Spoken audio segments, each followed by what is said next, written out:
Good morning. How are you? I'm well. Nice to see you. Likewise, likewise. There's quite a lot of questions in people's minds about what's going on and what is going to happen with this virus, and in particular with our economy. And I thought, uh, interesting way to answer some of those questions for myself and for some of those people would be to have a conversation with you and get a sense of what you're thinking. Thanks for having me, and thanks for opening this conversation. I think it's very important in these times to have as much information on these issues as one can get, and for the public to be as informed as possible. One of the big issues that I have, and one of the things I'm thinking about, is how we should think about opening up the economy. Which are the parts you think of the economy that are critical to be opened up, and what's the sequence of opening up? It's a great question because I think as we turn from trying to bend the curve on infections and preventing hospitals and medical facilities from being overwhelmed, we have to start thinking about restarting people's livelihoods. It's all too easy to have a lockdown forever, but obviously that is unsustainable for the economy. So it has to be a sequencing. First, the places where you can maintain distancing, and it's not just distancing in the workplace. It's also distancing to and fro from the workplace, the transportation structure. Do people have private means of transport, their cycles or their scooters, or even cars? Or do they depend on public transport? And if it's public transport, how do you maintain distance in public transport? So there's a lot of work that needs to be done, both on creating the structures, as well as ensuring at the workplace it is relatively safe, as well as ensuring if there are accidents, there are fresh cases, how do you isolate quickly without having to go to a second lockdown or a third lockdown? Those will be devastating if we have to go there. That's what a lot of people say, that if you get into a cyclical lockdown, if you open up and then you're forced to shut down, and then you open up and you're forced to shut down again, then that is devastating for economic activity because it would completely destroy trust. Would you'd agree with that? I think that's right, because that would suggest, take even a second lockdown. It means that you haven't been completely successful in doing in reopening, and that raises questions of if you reopen again, will you go into a third lockdown? So it does diminish credibility. That said, I don't think we have to aim for 100% sort of success. That is, zero cases when we open up. That's unachievable. What we have to do is manage the reopening so that when there are cases, we isolate them. But at the heart of that management, knowing which areas are having heavy infections, which areas are not, at the heart of that process, of course, is testing. And there's a sense in India and that the testing capability is in itself limited. That we're a big country, and that our ability to test like the United States or like the European countries is comparatively limited. So how would you think about it with a sort of low level of testing? I mean, would you? It's a great question because take the United States right now. It's ramped up to about 150,000 tests per day. But the consensus amongst experts, certainly the epidemiologists, is that to really be confident about opening up, you have to triple that to 500,000 tests a day at least. And some are talking of numbers in the millions. Well, just multiply by 4 to get 4.5 to get India's population. And you're talking about 2 million tests a day if you want to get the level of confidence that you have in the United States. And clearly, we are nowhere near that. I think we're somewhere around 30,000 tests a day at this point. But we have to be cleverer about opening up, which means perhaps do mass testing. Take 1,000 samples, and then check in a mass way whether there is any sign of the virus in those 1,000 samples. And if you do find that, then go deeper into that particular sample and check who it might be. But this way, I mean, these are ways of testing which reduce the burden on the test infrastructure and can allow us to try and vet much more. It's in some sense less intensive, but it is cleverer. We have to be cleverer about the reopening because we simply can't wait till we have that kind of facility. There's going to be the impact of the virus, and then after some time there's going to be the impact on the economy, a sort of blowback impact that is going to come, real impact that is going to come a couple months from now. How do you sort of make the balance between fighting the virus right now and fighting the consequences of the virus 3 or 4 months down the line? I think there has to be a prioritization because our capacities and our resources are limited. Certainly our financial, fiscal resources are more limited than the West. So what we need to do is decide, how do we keep this economy together so that when we reopen up, it's sort of able to walk off the sick bed and not be impaired at that point. So most immediately, I think keep people well and alive. Food is extremely important. Reach it to every place. Places our public distribution system does not go. Amartya Sen and Abhijit Banerjee and I have talked about temporary ration cards, for example, for people who don't have access. But you have to treat this pandemic as a situation which is unprecedented. We have to break norms in order to tackle what is needed, while at the same time keeping in mind that there's an overall budgetary sort of limit. There are only so many resources we have. What do you think about the agricultural sector and the workers, migrant workers? How should we be thinking about their finances? Well, this is where I think the efforts we made on direct benefits transfers sort of needs to be realized at this point. All the ways we transfer to relatively poor people, we need to take a call on that. We have different ways of accessing through widows' pensions, through the Manrega rolls, and we need to say, look, these are people who don't have a job right now, who don't have a livelihood.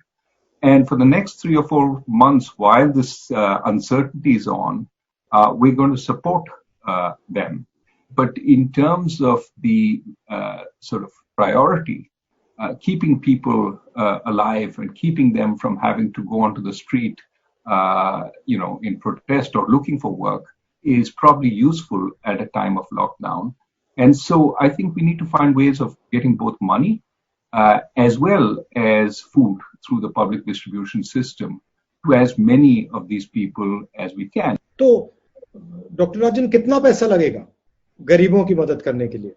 तकरीबन 65,000 करोड़ 65,000 और 65,000 करोड़ इतना ज्यादा नहीं है. हमारा GDP 200 lakh crore है और उसमें 65,000 करोड़ इतना ज्यादा नहीं है, तो कर सकते हैं. और अगर ये गरीबों के लिए है और अगर उनका जिंदगी बचाने के लिए है तो करना चाहिए. अभी तो देश संकट में है, मगर कोविड के बाद हिंदुस्तान को इस घटना से कोई फायदा भी होगा, कोई स्ट्रेटेजिक फायदा होगा, दुनिया में कोई बदलाव होंगे जिससे हिंदुस्तान को फायदा होगा या जिनकी हिंदुस्तान एडवांटेज ले सके? किस प्रकार से दुनिया बदलेगी आपके मुताबिक? These kinds of incidents rarely have positive effects for any country, in general. But there are ways countries can take advantage of them. And what I think we can say is that there will have to be a rethinking of everything in the global economy once we are out of this. If there is opportunity for India, it is in shaping that dialogue, in being more of a leader in that dialogue, because it is not one of the two big warring parties, but is a big enough country to hear its voice, to have its voice heard in the global economy. In this situation, India can find opportunities for its industry, for its supply chains, but most importantly, it can try and mold the dialogue towards one which has greater place for more countries in the global order, a multipolar global order rather than a single or a bipolar global order. Don't you think there's a crisis of centralization? That there is too much centralization of power taking place, and the conversations are stopping. I mean, I think it would conversations would help a lot of these problems that you're talking about, but it sort of breaks down for some reason. I do believe that decentralization is important both for bringing more local information to work, something we talked about earlier, but also about giving empowerment to the people. What you see across the world is a great sense of disempowerment.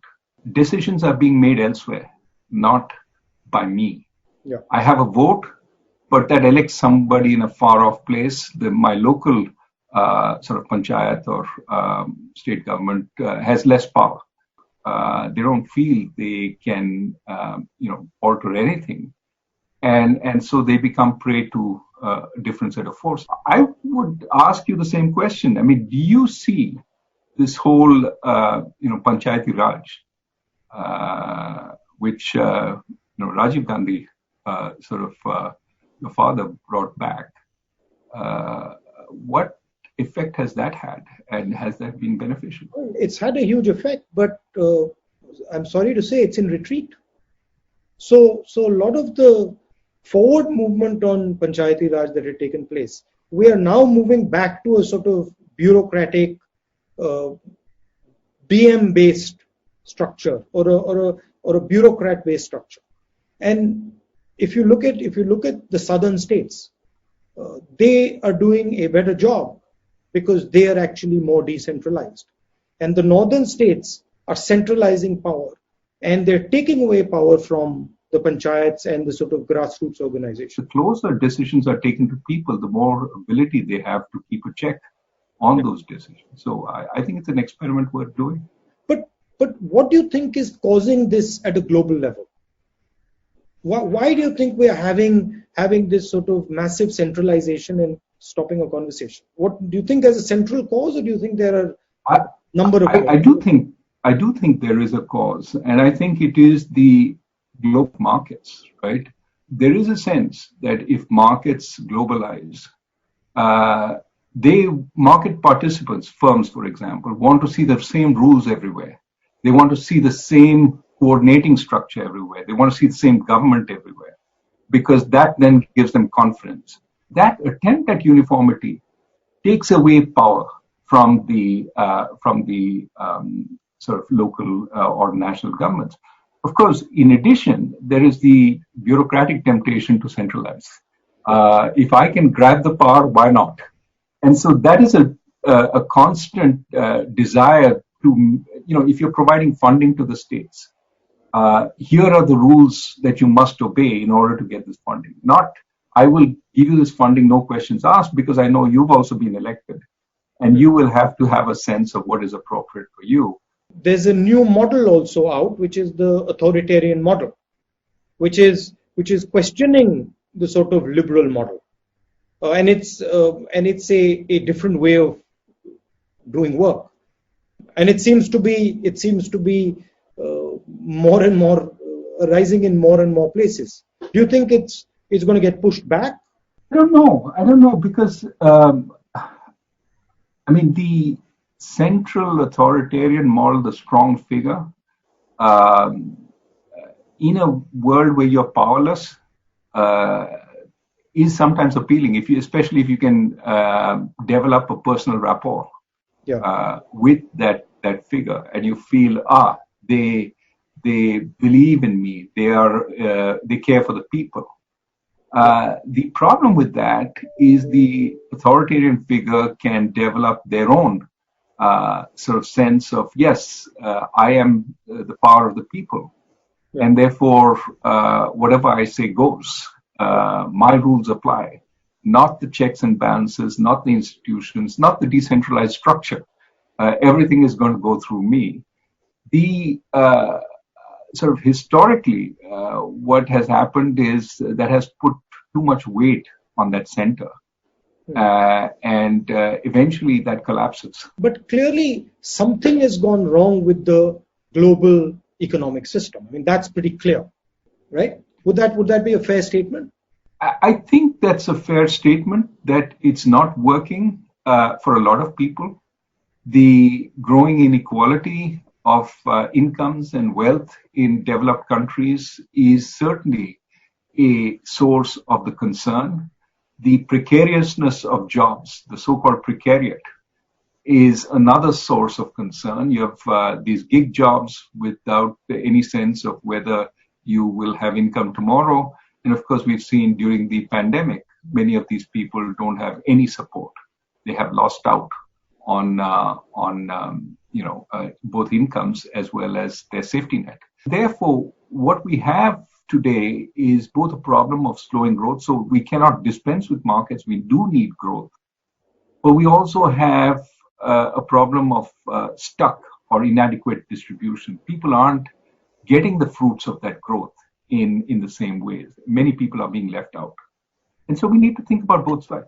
And that's why I think rather than focus on distributing output, distribute opportunity. You know, it's interesting that you said that infrastructure connects people and that gives opportunity.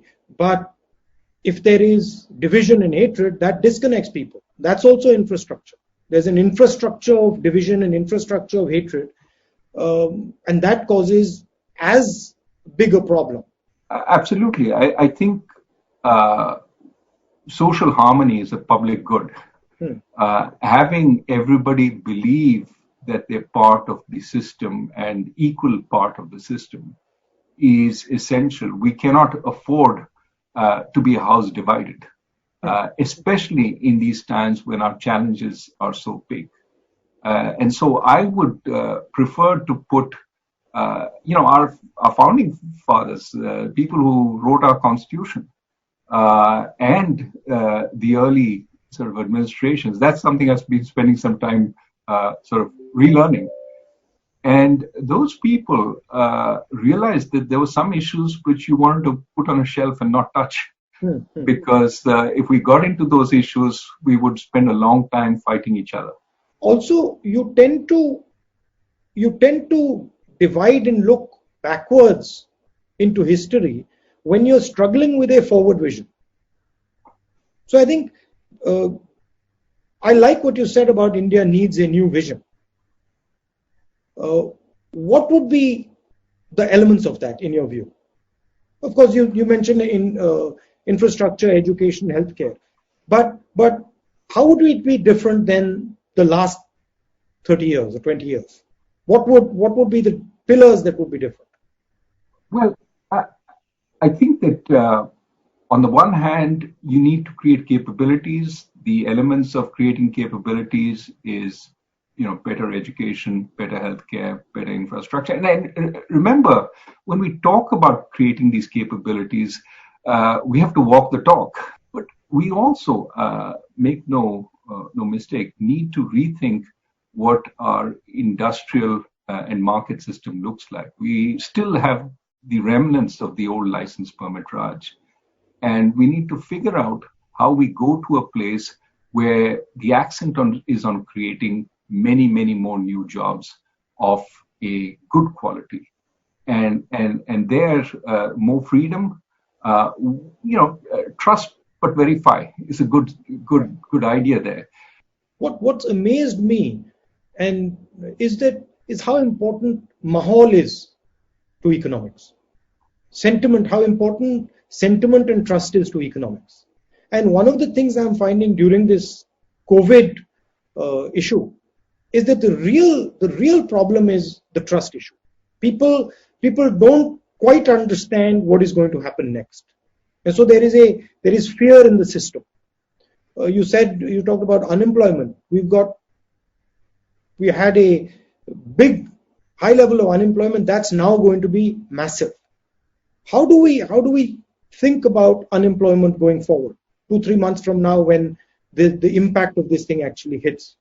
Well, the numbers are really worrying, right? If you look at CMI and says that, virtually 100 million more people have been put out of work as a result of this COVID. 50 million through unemployment, 60 million through leaving the labor force. Now, you can dispute what the particular survey does or says, but this is the only data we have.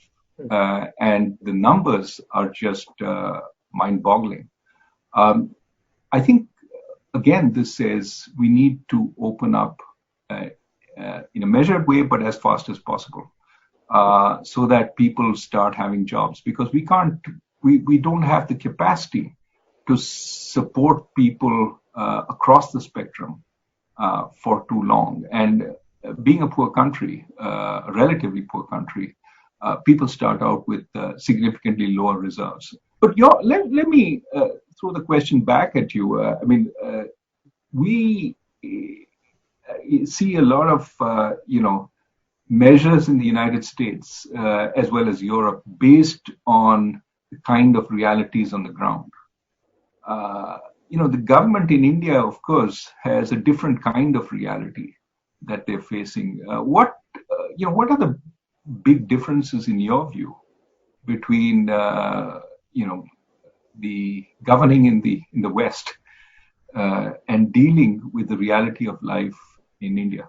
I mean, the scale, first of all, the scale of the problem, and at its heart, the financial scale of the problem, the inequality, and the nature of the inequality. So things like caste, the way Indian society is structured is completely different than American society, as you know. And some of the ideas that hold India back are deeply embedded and often hidden. So I think there's a lot of sort of social change that is required in India. And a lot of these problems are different in different states. The politics of Tamil Nadu, the culture of Tamil Nadu, the language of Tamil Nadu, the way the Tamils think, completely different than the way UPites think. And so you have to model things around them. One blanket solution for the whole of India just will not work. It can't work. So there is, in our government, which I think is completely different than the United States, there is an element in our governance system, in our administration system of control, as opposed to, we have a district collector as opposed to a producer, right? So our idea is always one of control. And I don't think people say, oh, this is since the British. I don't think so. I think this is historic before the British. The idea, governance in India is always about trying to control. And I think that's one of the challenges that we're facing now. The COVID disease cannot be controlled. One of the things that sort of annoys me is the level of inequality. And this has been the case, in India over the last few decades. The level of inequality that you see in India, you simply cannot see in the United States.